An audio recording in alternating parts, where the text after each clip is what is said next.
પુનાની અંદર ધરપકડ થઈ છે, શું આખું ષડયંત્ર હતું અને કઈ રીતે આરોપી પકડાયા? અમદાવાદ સાયબર ક્રાઇમ ખાતે એક ફરિયાદ નોંધાવવામાં આવી હતી, જેમાં ફરિયાદી વિગત જોઈએ તો જે ફરિયાદી છે એમનો આજથી 4 થી 5 મહિના પહેલા જે પકડાયેલા આરોપી છે એમને એમની જાણ વગર અને એમની સંમતિ વગર એક અંગત પડનો વિડીયો, જે ઓબ્જેક્શનેબલ વિડીયો છે એ બનાવી અને ત્યારબાદ જે ફરિયાદીનો છે એને રિસન્ટલી એમનો કોઈ અનનોન નંબરથી પહેલા એક વન ટાઈમ સી કરીને આ વિડીયો મોકલવામાં આવ્યો હતો અને પછી એનો સંપર્ક કરીને કહેવામાં આવ્યો હતો કે આપની એક મેટર આવી છે, અગર સોલ્વ કરવી હોય તો આપ રૂબરૂમાં મળી જાઓ. પછી ફરિયાદીને જે આ એક પકડેલા આરોપી છે અશ્વિન લક્ષ્મીકાંત ચૌહાણ, જે પોતાને સત્ય ન્યૂઝના તંત્રી તરીકે ઓળખ આપે છે અને એના તંત્રી છે, એમને ફરિયાદીનો સંપર્ક કર્યો હતો અને ફરિયાદીને રૂબરૂમાં મળી એના મોબાઈલમાં એક વિડીયો દેખાડ્યો હતો અને કહ્યું હતું કે જે આ એક અમારા સોર્સે આ વિડીયો આપેલો છે, અગર આપે આ વિડીયો વાયરલ ન કરવો હોય સોશિયલ મીડિયામાં, કે અમે આના વિરુદ્ધમાં ન્યૂઝ ન છાપીએ તો એના માટે 10 કરોડની માગણી કરી હતી એમની પાસેથી.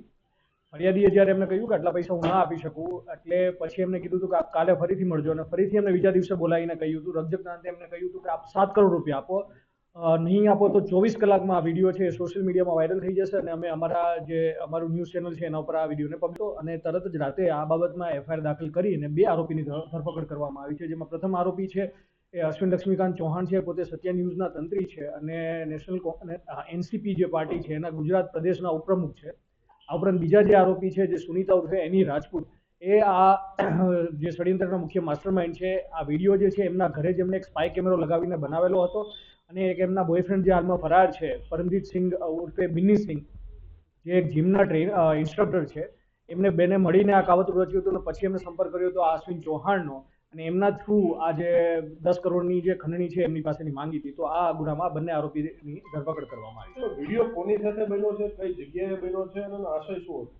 આ વિડીયોમાં જે ફરિયાદી છે એમનો સંપર્ક છે એક અન્ય મહિલા સાથે આ એનીએ કરાવેલો હતો અને એનીએ પોતાના જ ઘરે આ વિડીયો, આ જે ફરિયાદીની જાણ બહાર ત્યાં બનાવડાવેલો છે અને જે મેં પહેલાં કહ્યું કે એમના માટે એક સ્પાય કેમેરાનો યુઝ કરવામાં આવેલો હતો વિડીયો રેકોર્ડ કરવા માટે.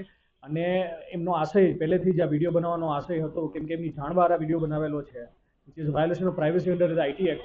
એટલે અને પહેલેથી જ જે ગુનાહિત કાવતરાનો જે મુખ્ય આશય હતો એ જે ફરિયાદી પાસેથી છે પૈસા પડાવવાનો હતો. ડીલ કેટલો સમય થઈ ગયો? આજે જે વિડીયો જેમ છે એ 5 થી 6 મહિના પહેલા બનેલો છે.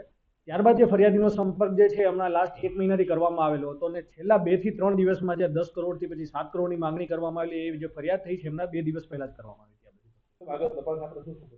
આ બાદ અમે એ બી તપાસ કરી રહ્યા છીએ કે જે આરોપી જે પકડાયેલ એની રાજપૂત છે, એના બોયફ્રેન્ડ આપણા ફરાર હોય તો એની બી ધરપકડ કરવા માટે અમે અમારી ટીમો કાર્યરત કરી છે. આ ઉપરાંત બીજા કેટલા લોકો સાથે આ ગેંગે આવી રીતના કૃત્ય કરીને, હની ટ્રેપ કરીને એમની પાસેથી ખંડણી મેળવી છે એની અમે તપાસ કરી રહ્યા છીએ. પ્રાથમિક તપાસમાં એ આવ્યું છે કે જે આરોપી છે એની રાજપૂત અને એના બોયફ્રેન્ડ જે હાલમાં ફરાર છે બિન્ની સિંઘ, એમની વિરુદ્ધમાં આનંદનગર પોલીસ સ્ટેશનમાં 2020માં એક ગુનો નોંધવામાં આવ્યો હતો, જેમાં બી આ બંનેએ કોઈના ઘરમાં ઘૂસીને ખોટી પોલીસની ઓળખ આપીને એમની પાસેથી માતબર રકમ મેળવેલી હતી.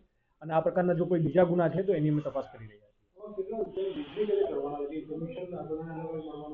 કેમ કે હજી કોઈ પૈસા એમને મળેલા નથી, એટલે અન્ય બી એક આરોપી હજી ફરાર છે. મળીએથી આ પૂરા ષડયંત્રમાં કોનો કેટલો રોલ છે એ વિગતો આગળ જોડાશે.